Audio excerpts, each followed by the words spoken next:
I am a librarian's librarian. I've been a librarian for over 20 years. I'm from the suburbs of Chicago, Illinois.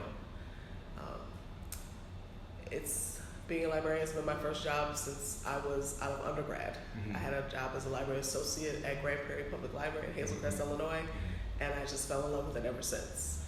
I'm a wife. I'm a mom. I have a 23-year-old, so I'm an adult mom, which is great. And I am a recent transplant and resident of Newark, New Jersey. Welcome. Thank you. Welcome. Your experience, your background is significant in its breadth as well as its depth, which makes this a win for Newark and Newark Public Library.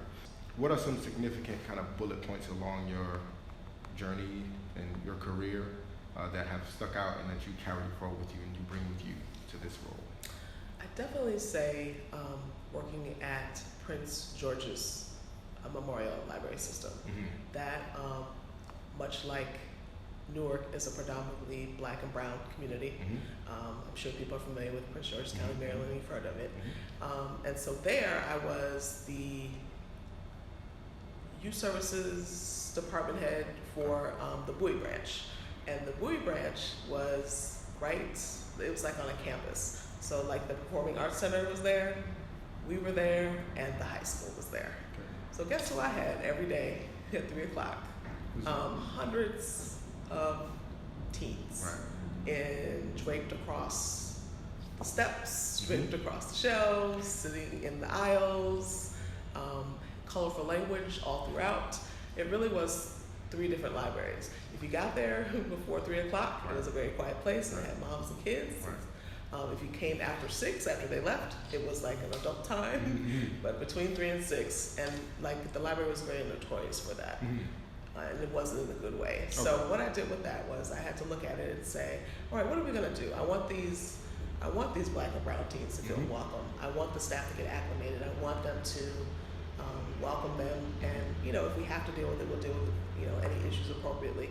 But it starts with having a comfortable place for them. Mm-hmm. And so I really poured my heart into that. I made an after-school teen program. Mm-hmm. And so just to backtrack a little bit about me, Mm-hmm. my background when I went to library school was a youth services librarian, children's librarian. So, if you see my office, I have children's literature books. So that was like my first love. And a lot of children's librarians become directors because when you do that, you get thrown everything. And so, if you can rock and roll and be a children's librarian, you can pretty much do anything. Okay. And so that was really pivotal for me in that, because you just you have to develop skills of talking to community partners when you need funding to do like a coding program. Or getting video games for the kids after school, snacks. You have to be able to talk to parents when they come in. They're really upset. You got to be quick on your feet, and you have to work with staff. Like I said, just getting them acclimated into what is good customer service? We need to think of them as customer service. So I feel like I exercised, I developed that muscle really well of being a supervisor and doing all those parts that. And working in a diverse community was wonderful. And so I would say that really, really stuck out for me. And then... So what did the transformation at the Bowie branch look like? Oh, well, we had somewhere for the teens to go. Okay. First of all, versus draped across the shelves and being really kind of loud. Okay. And it was perceived that, but they were being kids. I mean, it's after school, it's 3 o'clock, you've been in class all day, what are you going to do but just, kind of wild out. And they, and some of it was a pick-up point for kids, for the parents too. But some of them, they literally there until about 6 o'clock. I actually joined the PTA, so I was like a PTA member, and so I would go so I could have that communication with the principal, with the teachers, with the kids. And the kids would see me in the school, so they really knew me, and I felt like they trusted me, and so that meant a lot to me. So what it looked like was we had an auditorium there, so essentially it was like a big, almost playground for them. So that way, and I also wanted to make it so they didn't have to go in there, but if you couldn't modulate your voice, because we had other people in there, it gave us all a talking point to say, here's an option. I don't want to kick you out, but it's just so you can talk and enjoy your friends. You can go to the team room, or you might want to go outside and come back later. and so it gave a positive. Got it. So, and it was better use of library space. So that's another thing. Just kind of exercising my muscle, not knowing where I would end up. Like today, of okay, well, let me think about how we're using space. What flexible ways can I do that? The step team actually ended up practicing there because we had like a stage. So that was fun. So all the other teams get to watch them. I actually have videos of that too. So it was just, I would say that was very pivotal. Awesome. And it was like I got to engage my passion of being that children's librarian, but it also fueled, you know how you take it to a certain level and maybe you want to take it to another level. So that made me say, okay, what position do I need to be in so I can, direct, here's what it's going to look like, rather than being the person to say, well, here's what I'm thinking, can you give me the permission to do it? Another thing would be just getting my master's degree in library science. I was about 10 years in the profession without it, and a lot of people, some people don't know. You're not a librarian unless you have that degree. Got it. And so, it's pricey, and I just thought, well, maybe I'll dance around all the jobs I can get without getting it. And I finally buckled down and did it. And so, in this field, there aren't a lot of Black and brown people. They just the AFL-CIO just released like stats and data on the profession. I think they said 5% of librarians are Black women in the country, 5 to 7%, something like that. 83% are white female. And so, I really needed to make that jump and get myself into there, especially if I had 10 years in. I had the experience. And one person finally said to me in an interview, they said, you have all this experience, you have the drive, but you're missing that credential. And that was like a gut punch too. It was like, okay, you're gonna have to go ahead and do this. Stop being scared, stop saying it's too expensive, stop all the excuses and just go. And so then I'd say that's another touch point. When I really got my professional credential and got deep into my profession, then I was able to make those moves. And then, what you get at the decision-making table. And so that's important to me because I'm an ideas person. I have a lot of ideas. I'm passionate. I'm a big picture person. There's things I want to do. I have vision of things. And so you just think you gotta have your credentials. And I would tell anybody, even if you're not a librarian, especially people of color, that's important to not be afraid of that so you can be at the decision-making table. You can be a part of and not looking on the other side. So I'd say that was definitely it. I hear a couple of themes in that story, and I want to kind of just open them up and unpack them a bit. One is being willing to look at how can you be better. So like as a library, when or any organization or institution, when faced with whatever point of friction or contention with the people that you're serving, and the first of all, taking the initiative to look at everyone as people that you're serving. Absolutely. And then the question is, how can you be better? So, to your point, how do you make better use of the space? How do you, better engage with people, not just within the building, but, engage with the community outside, join the PTA, those types of things. So between looking at yourself and how you can be better, and then how you can genuinely engage the community in not only your space, but in the space that is shared. The community is a shared space. Absolutely. So those two things that I think are tremendously valuable. And I know that Newark has seen that in particularly in recent history, and obviously the libraries that you've been at have seen that the value of that approach. Is it something that you intuitively knew to do, or did somebody give you some guidance, or was it something that you just experimented with? Well, there's a few things I want to touch upon that you mentioned. That community spirit and that partnership mindset are like two things that really drew me to come here. Because of course, as a librarian, I did my research. And so when I look on the webpage, when I see the Facebook page and see the kind of things we're doing, like helping out with the Census 2020 effort, giving people $50 ShopRite cards. Our 2020 census rate completion rate for Newark is 50%, which is that's really bad. And then we're going to feel the brunt of that when it's time to pass out those federal dollars. So then the library jumps in. You know, we had a feature on Univision about the work we're doing right outside that door, right on Washington Street. And then we've worked with the city. So we had some of our city partners come over. We've had volunteers come and work the tables. So that kind of community engagement, how we embed ourselves to be an important part of the community, it's really, really important. I'd say, and where does it come from? It's probably my parents, especially. They are big community people. I'm from Aurora, Illinois. And so if you look that up, if you look for Clarence and Joy Bowling, I mean, you know, my mother is like a League of Women Voters. You know, she's active in her sorority. She's active in the Links, and like she does more things retired than I do working and as a young person. And you know, I'm half her age or more. And so, so she taught me that it's just not about you. And you know, each one teach one, reach back. You know, if you make it, make sure you reach back and help someone else. Like that was always ingrained in me, like from the beginning. And just a love of, and I'd say from my father, like a love of culture and music and art and that kind of thing. I've been reading since I was 3 years old. I was one of those kids. And so, and they took us to the library every week. I remember that as a child, every week. That was like a big, I remember actually sitting down and practicing my name so I could get a library card when I was 5, and you had to be 5. Wow. So I literally counted down until I was 5, and I would do evenings. They would practice my name with me so I could get a library card. And so I guess maybe it goes all the way back to then. They didn't even know they were grooming me because here I am. And it's so funny that library, where I got my library card, I did go back and work there as part of my career. And some of the same librarians were there. Oh, that's so awesome. So, I love that. So yeah, I'd say that's where it came from. That spirit is one of the things that drove me here. Just, it's wonderful how many people like to reach out, and then what we do with that when we do like the awesome virtual programs that we put on here.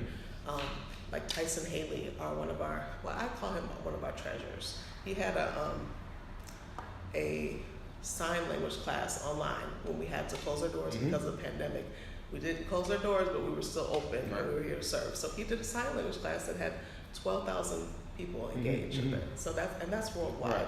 So, you know, just taking stuff and running with it. I love that about here. I could see that, you know, because I looked at it, like I said, I did my research. So I'd say those are my motivators, and that's what attracted me here for sure. That's wonderful. You know, Newark Public Library has been an innovator in community partnership, in programming, diverse programming, targeted programming, and with the background that you have and your personal approach to the work that you're doing, you know, is there anything in particular that you're looking forward to continuing or strengthening or, you know, pivoting in whatever way? One thing I noticed, so we did a grab and go, aka curbside, but what was interesting here is that wasn't where we really, our patrons use it, but that's not really the complete way they engage with the library.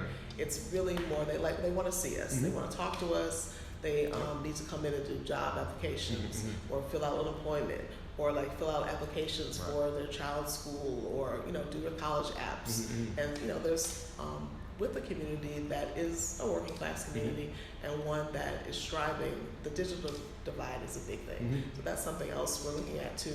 We want to look at hotspots for the community so kids can check it out, especially that ties into us being a partner as kids going back to school. And so that's why it was important for us to open back up. It was important to me to get us open back up so kids could come in and have that access. And our college students, we have a lot of wonderful universities in the community too. So we can get back to, I think what people really appreciate about us, like I said, of course, observing all protocols and safety and guidelines, and all guidelines. So I'm really excited about that.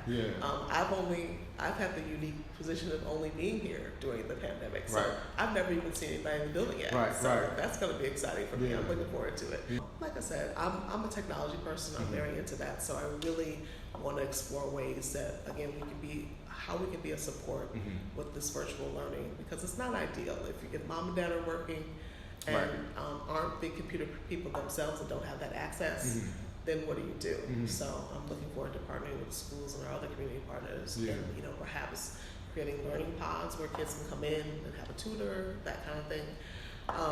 We also, what I really appreciate here are the cultural pieces too. So like the Philip Roth reading room that's upcoming. We're working on that. Our target is for May of next year to open up. But while we're doing that, we have Philip Roth lectures going on. So we actually have a note here. I just want to give it to Tracy K. Smith. She was a Pulitzer Prize winner in 2012. So she'll be here on September 30th. Okay. And so we have our lecture's been going on, I think, for 5 years as we've been going, leading up to the room opening up. So that's another exciting. I love that. Like I feel like Newark has like kind of a hard scrabble reputation in some ways. But again, another thing I love, which I love, but the other thing I love about it too is there is a true like appreciation of culture and learning, and so we have a lecture of a Pulitzer Prize winner. Of course we do. Yes. And so I love that.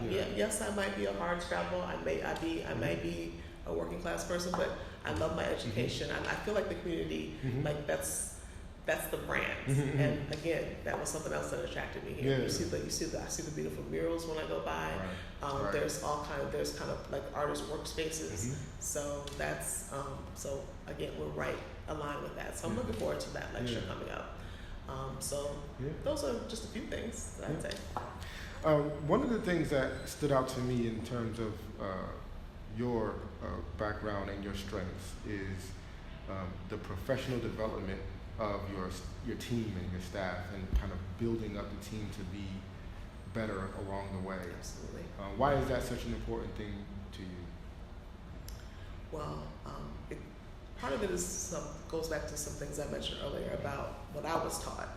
So when somebody gives you a chance and makes a way, then you reach back and give somebody else a chance and make sure. Because I didn't get in this seat just by myself because I'm so awesome. Right. I mean, I am awesome, but I had some help along the way. Just Somebody pulled me along. So again, I have that spirit, and so I like to, that's important to me.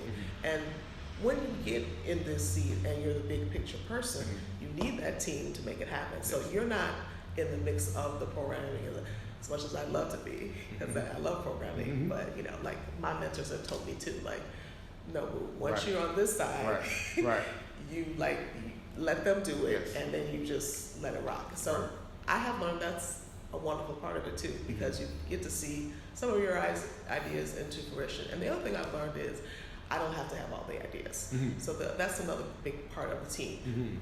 Your team is going to see things you don't see, think of things you don't think of, have a context you don't have. And going back again, one more point to what we were talking about earlier about developing the profession with more people of color. And so that is so important to me. We have a library school right in New Jersey, Rutgers, one of the best. We have a campus right here. So I would love to explore having classes like right here, instead of going to New Brunswick. Not that I know where everything is. It's not that far, but let me just harken back to one other story. When I got my MLS and that struggle, so how I got it was there was a cohort that was literally in my backyard. So I lived really far. I went to Dominican University, which is on the edge of Chicago. And so I lived way in the cornfields in the suburbs. And so I was a single parent at the time, working 2 jobs. When was I going to get to 50 miles away? So they actually had a cohort come to the high school, and so it was like for children's librarians and school media people. So up to a certain point, we had the same classes, and then they went to school media, and we continued on the public library route. So like the first half of the degree was just right there. It was like once a week. So I would love to bring like that here. I'm thinking of that too. So bear with me. It's my month anniversary. So that, and I got to talk to my people, in the community. But I would love to do that, especially in developing again.